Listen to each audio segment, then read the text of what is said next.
Now we are being surprised that the police do not want us to march to Parliament and Jogo House and the National Treasury. What does this government fear? You cannot infringe on our rights. It is not for us to go and request the policemen for permission. Our duty is to notify them, and they are supposed to provide us with security. And this is a confirmation that we notified them on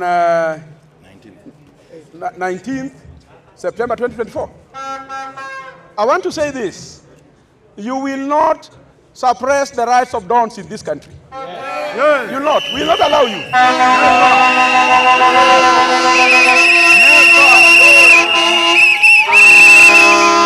We are not going to allow you to suppress the rights of dons in this country. Yes.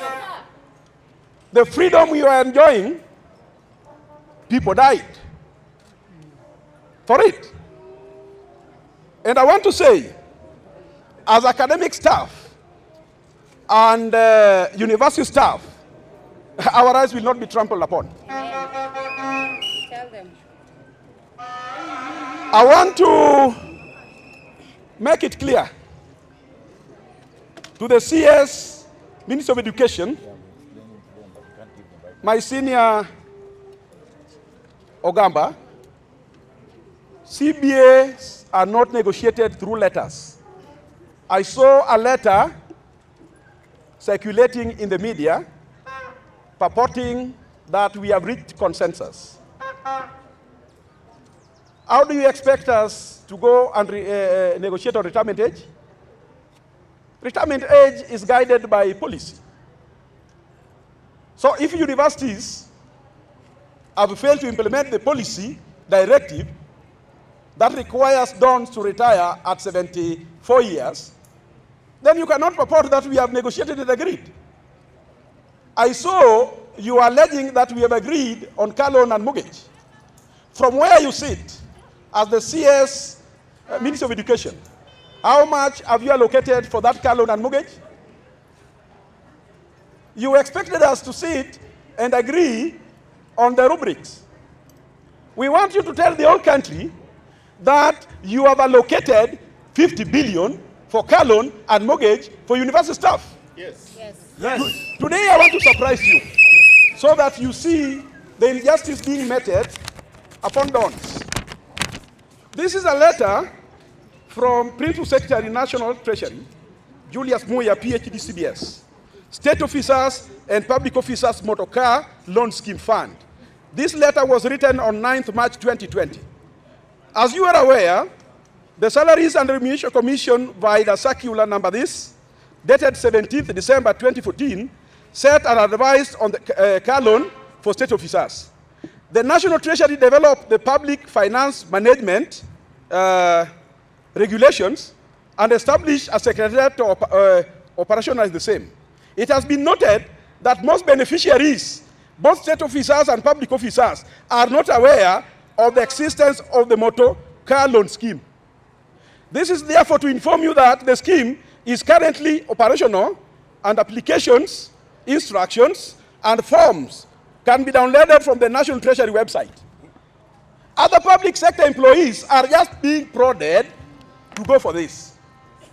Us, from the public sector, nobody wants to listen to us. Are we not paying taxes in this country? Yeah. Are we children of a lesser God? No. We want the PS, National Treasury, to tell us how much has he allocated for dons. Thank you. We want to appreciate the way he's prodding these people to go for car loan and mortgage. Why can't he also prod us to go for it? The next thing, I've realized that CS Ogamba does not know what is the now CBA. And that's the reason why today we wanted to go and meet him eyeball to eyeball. We are entitled, all public sector employees are entitled to automatic annual increment to cushion them against the vagaries of inflation. Yes. In our CBA, IPCCF does not want us to give us automatic annual increment. Yes. And that is why we have differed. The next thing, our medical schemes have since collapsed in all public universities. We want the government to come up with one uniform, non-contributory, comprehensive medical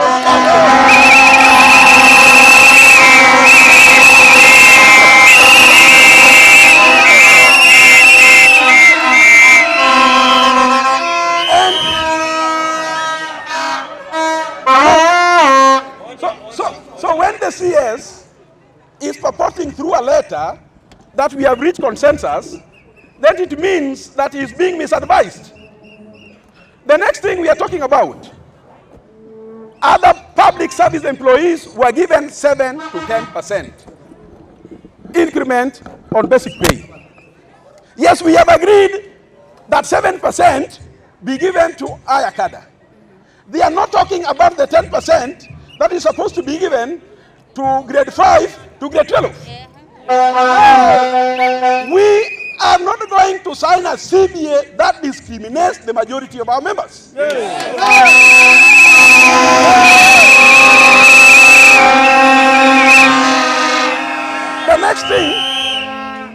next thing, the government owes university staff pension component for 2010-2012 CBA, 2013-2017 CBA, amounting to 3.56 billion.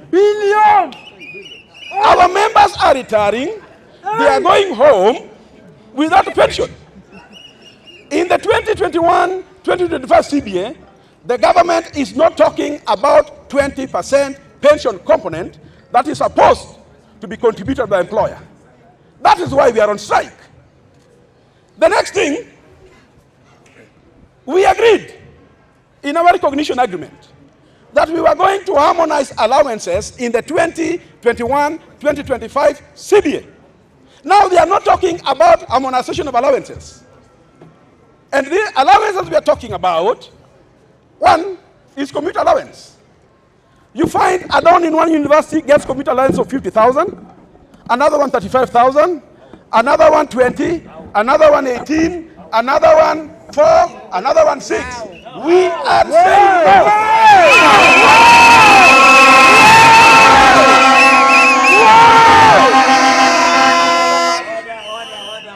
The next thing, colleagues, I want you to get this. CBA world over are guided by consumer price index. Since we negotiated 2017-2021 CBA, our members' purchasing power have been eroded to the tune of 26.8%. So even if you give them 7 to 10%, you have not compensated them. Kabisa. If you were to compensate them, then you ought to have given them 26.8%. Yes. I've never seen a CBA being guided by percentile. And as members of academic staff, we want to impress upon SRC to give us the results of the survey they purport to have done, so that as a researcher, we can know whether you used the correct variables. Yes. But you want to tell researchers that you did a survey, why are you guilty? Share the results of that survey with the public so that we can interrogate it. If you convince us, we'll accept. But you can't go there, cook figures, and you want dons to consume your lies. We have said no. No!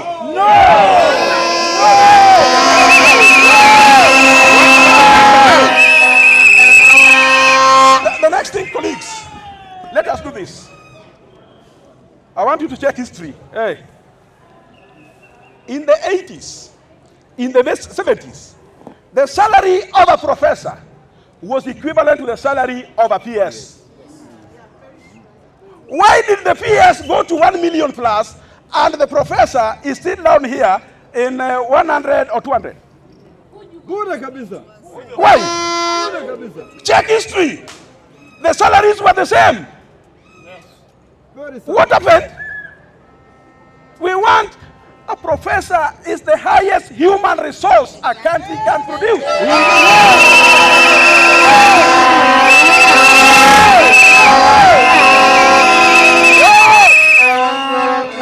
Who is this? Who is this? Where is it? That can be equated to a professor. Yeah. Tell me.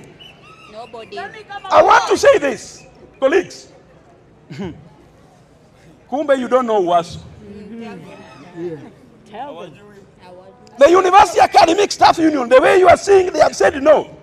They will say no wherever. And I want to impress upon you, we are not budging. It might get hotter. It might get hotter.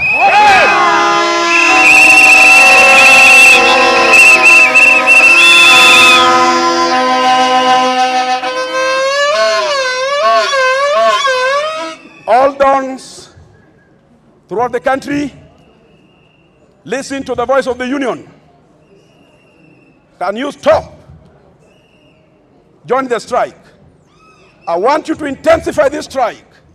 I want you to escalate the strike. And I want you to upscale the strike.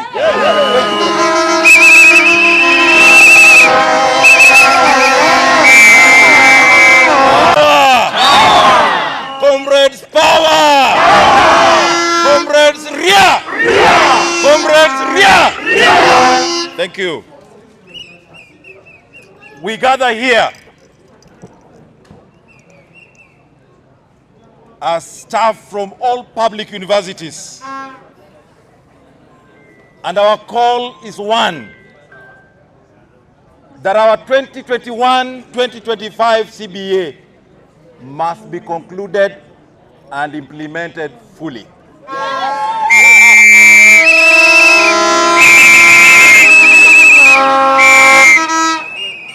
We have given the authorities ample time, 4 years to be exact, and 1 year we have been on the table with them. They have not given us anything to take home. They have given us nothing. And because they have given us nothing, we have chosen to exercise our constitutional right. My colleague has expounded on the details within those CBAs. They cut across. And because we gave a notice, we went ahead and even notified the police, not asking for permission from them. Yes.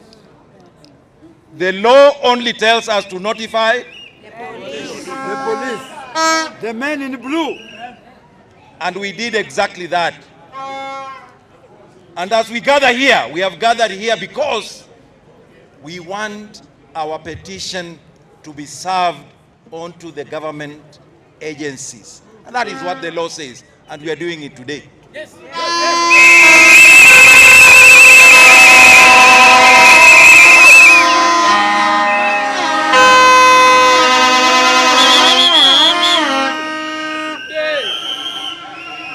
One of the things that, colleagues, you must appreciate, that our fellow colleagues in the public service, including the uniformed officers who are here, they have been paid by this government. They have been cushioned against the vagaries of the high inflation and the high taxation. But you, employees of public service, you have been given zero. Is that fair? No.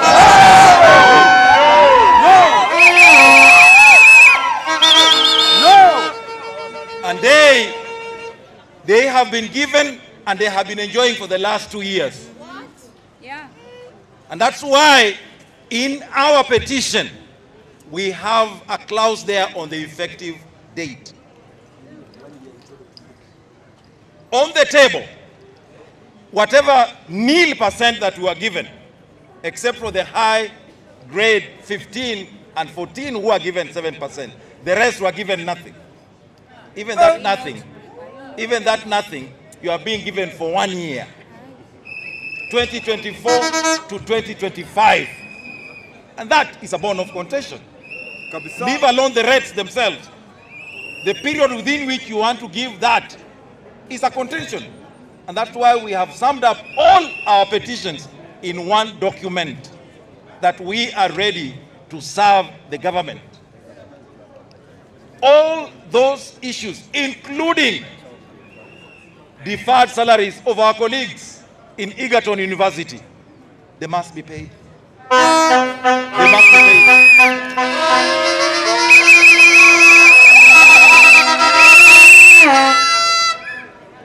The workers never deferred their labor.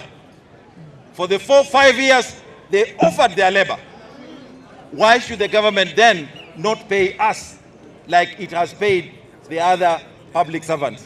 I've told you, the uniformed officers, the civil servants, the state officers, the teachers, all of them have been cushioned by 7 to 10% salary increase.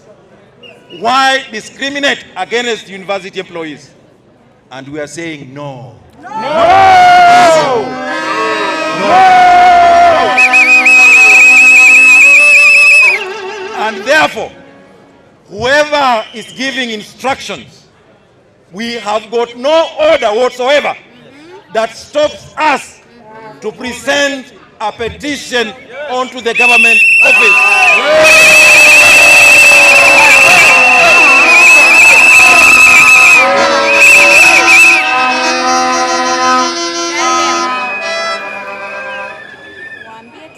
Even if it is the president, if he has that order, we would like to invite him to serve us with the order that stops us from exercising our right enshrined in Article 37 of the Constitution of this country. We don't have.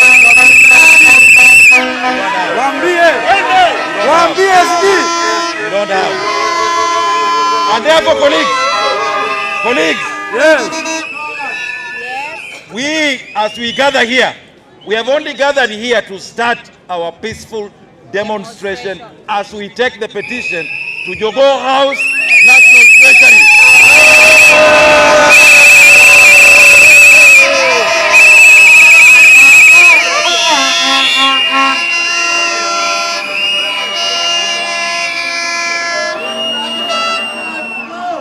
For your information, colleagues, comrades, Yes. it is our previous demonstrations that are actually in the IPOA website as an example of peaceful demonstration. We have been here years before. We have held peaceful demonstration. We have taken our petition, and that is now in the website of IPOA. This one is no difference. This one is no difference. Let us present our petition to the relevant government officers today. We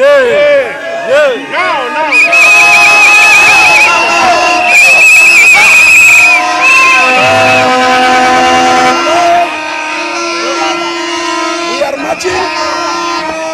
The national officials will be in front.